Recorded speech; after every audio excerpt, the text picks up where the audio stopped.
नमस्कार दोस्तों, स्वागत है आपका हमारे channel R N science GK में।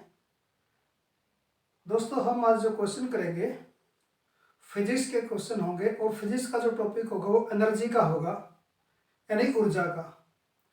ये कॉम्पिटिटिव एग्जाम बेस्ड क्वेश्चन है और एकेडमिक भी जो बच्चे पढ़ रहे हैं 9th-10th क्लास में उनके भी काम आएंगे, इसलिए इसको ध्यान से सुने। और अच्छा ये रहेगा कि नोटबुक उठाइए और लिखना शुरू कीजिए। लिखोगे तो आपको याद होंगे, काफ़ी देर लिखने से लिखा हुआ काफ़ी देर तक याद रहता है।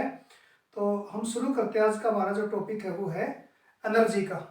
तो फर्स्ट क्वेश्चन हमारा है दोस्तों आज, ऊर्जा के प्रकार। एनर्जी के प्रकार है, कितने प्रकार की एनर्जी है उसको हम इसको एनर्जी को जो है, एक स्थितिज ऊर्जा होती है यानी कि पोटेंशियल एनर्जी होती है, काइनेटिक एनर्जी होती है, गतिज ऊर्जा, ऊष्मीय ऊर्जा, हीट एनर्जी, केमिकल एनर्जी, रासायनिक ऊर्जा, इलेक्ट्रिक एनर्जी यानी कि विद्युत ऊर्जा, फोटो एनर्जी यानी कि प्रकाश ऊर्जा, और परमाणु ऊर्जा, और लास्ट में ध्वनि ऊर्जा। ये ऊर्जा के कई प्रकार हैं, यानी कि अलग अलग सेगमेंट में अगर हम ध्वनि ऊर्जा की बात करें, परमाणु ऊर्जा की बात करें, काफी डिटेल की बात है, इसको बाद में करेंगे। तो ये कुछ प्रकार लिखे मैंने, यानी कि टाइप ऑफ एनर्जी लिखी है। स्टूडेंट्स, ऊर्जा क्या है, क्या इसके बारे में डिस्कस करेंगे।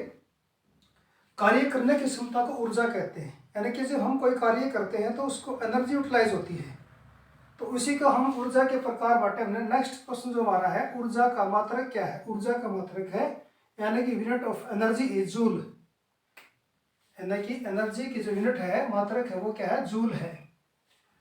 नेक्स्ट जो क्वेश्चन हमारा है, गतिज ऊर्जा का सूत्र क्या है।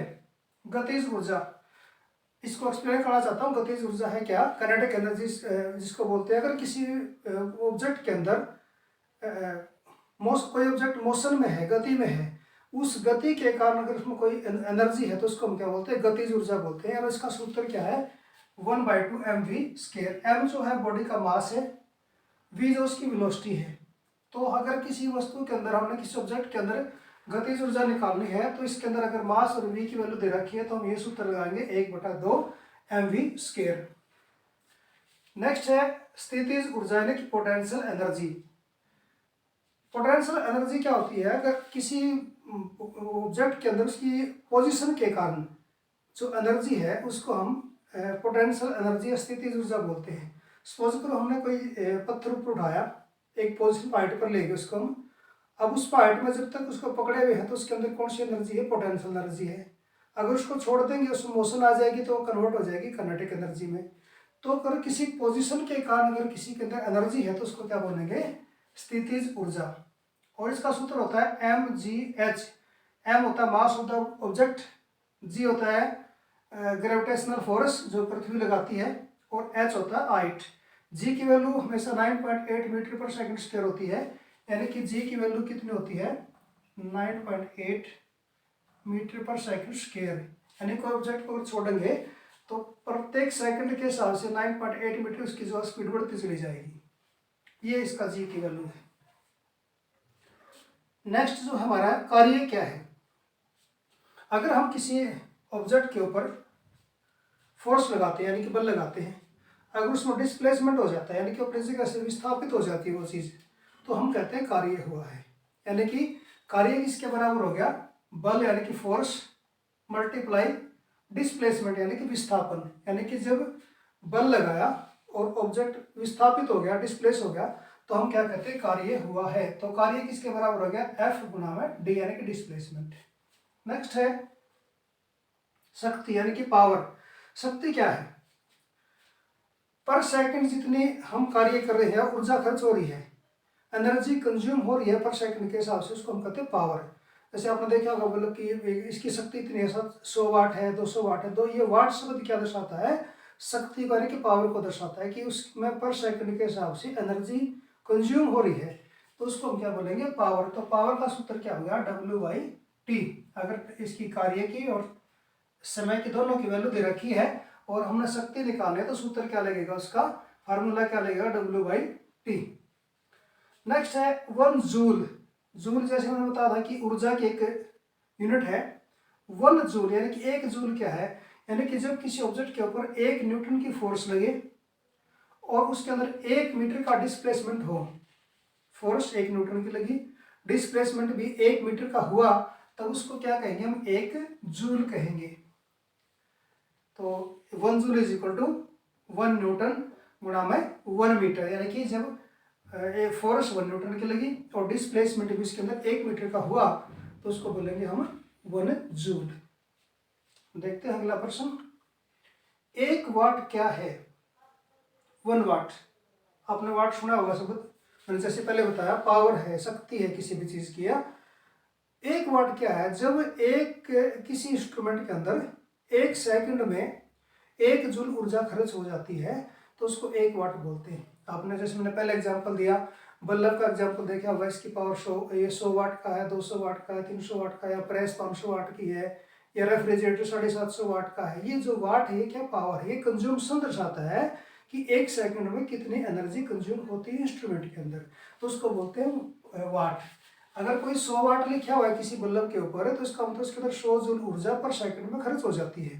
तो 1 वाट का मतलब क्या होता है कि 1 जूल एनर्जी 1 सेकंड में उस इंस्ट्रूमेंट में खर्च हो जाती है। तो इसका मतलब क्या होगा, 1 watt is equal to 1 joule by 1 second. Next है हॉर्स पावर। एक यूनिट है पावर मापने की, कितने हॉर्स पावर के, जैसे इलेक्ट्रिक मोटर होते हैं घर में, कितने हॉर्स पावर की है। तो हॉर्स पावर जो वो भी किसकी है, पावर को मापने की एक इकाई है। और हॉर्स पावर यानी कि घोड़े की जो पावर है वो 1 हॉर्स पावर जो 746 वाट, यानी कि 1 हॉर्स पावर का मतलब 746 वाट एनर्जी कंज्यूम हो जाती है। तो उसको हम क्या बोलते हैं, 1 हॉर्स पावर, यानी कि 1 horsepower is equal to 746 वाट।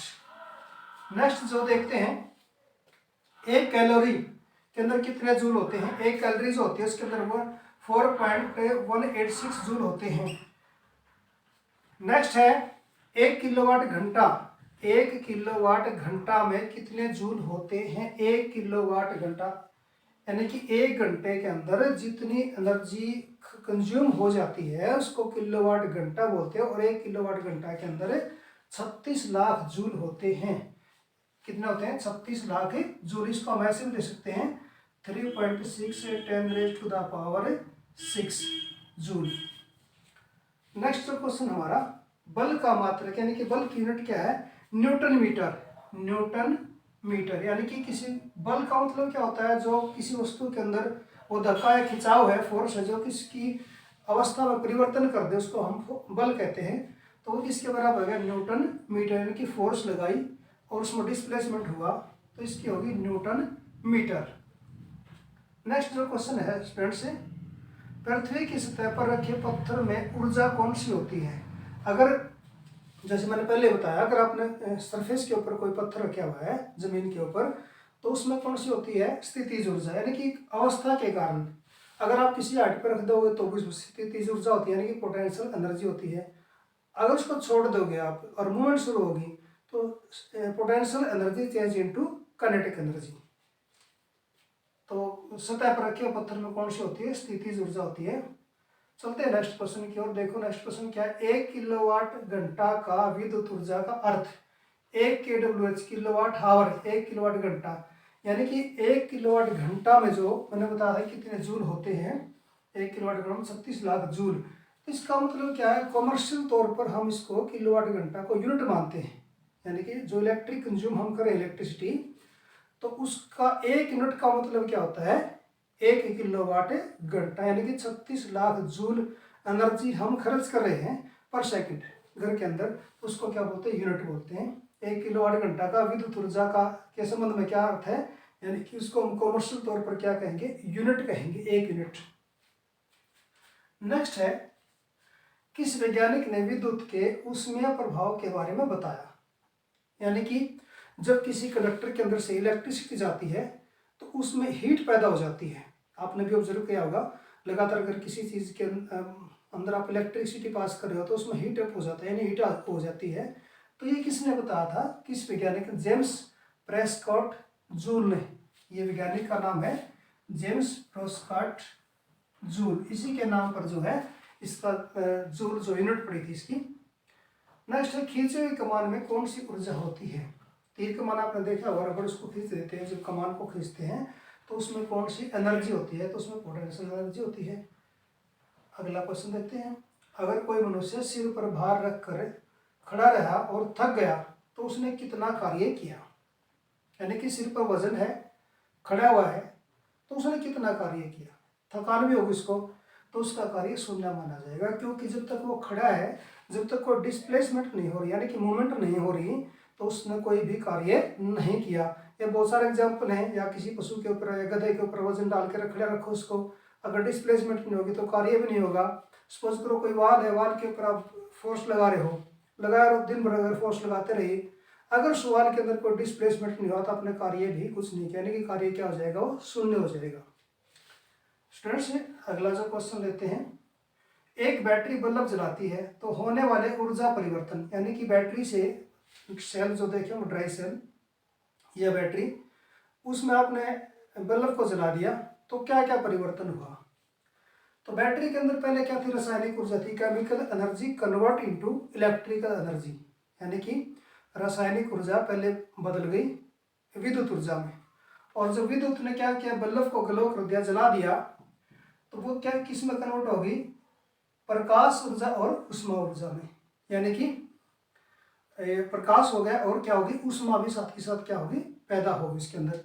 तो पहले रासायनिक ऊर्जा चेंज इनटू विद्युत ऊर्जा, विद्युत ऊर्जा से प्रकाश ऊर्जा और फिर उष्मा ऊर्जा। ये उष्मा और प्रकाश दोनों साथ साथ कन्वर्ट हो जाते हैं। इस सीरीज में लास्ट लेते हैं। अगर बलों का कुल योग शून्य है तो त्वरण होगा। अगर आप किसी ऑब्जेक्ट के ऊपर फोर्स लगा रहे, बल लगा रहे, एक उधर से लगा रहे, एक उधर से लगा रहे, एक उधर से लगा रहा है, अगर उन सभी का नेट टोटल जो अगर शून्य है, मान लो आपने इधर से भी 5 न्यूटन का बल लगा दिया, उधर से 5 न्यूटन का बल लगा दिया, तो दोनों इक्वल हैं, तो कोई डिस्प्लेसमेंट नहीं हुआ। यानी कि जब टोटल फोर्स शून्य होगी तो उसके अंदर जो एक्सेलरेशन होगा, यानी कि त्वरण जिसको बोलते हैं, वो भी क्या होगा, शून्य होगा। तो स्टूडेंट्स, ये आज फिजिक्स का टॉपिक था, हमने लिया आज एनर्जी के बारे में। उम्मीद है आपको प्रश्न पसंद आए होंगे। अगर आपको प्रश्न पसंद आए हैं, वीडियो को लाइक करिए, शेयर करिए और सब्सक्राइब जरूर करिए। बने रहिए हमारे साथ, मिलते हैं नई वीडियो के साथ। आज के लिए इतना ही, धन्यवाद।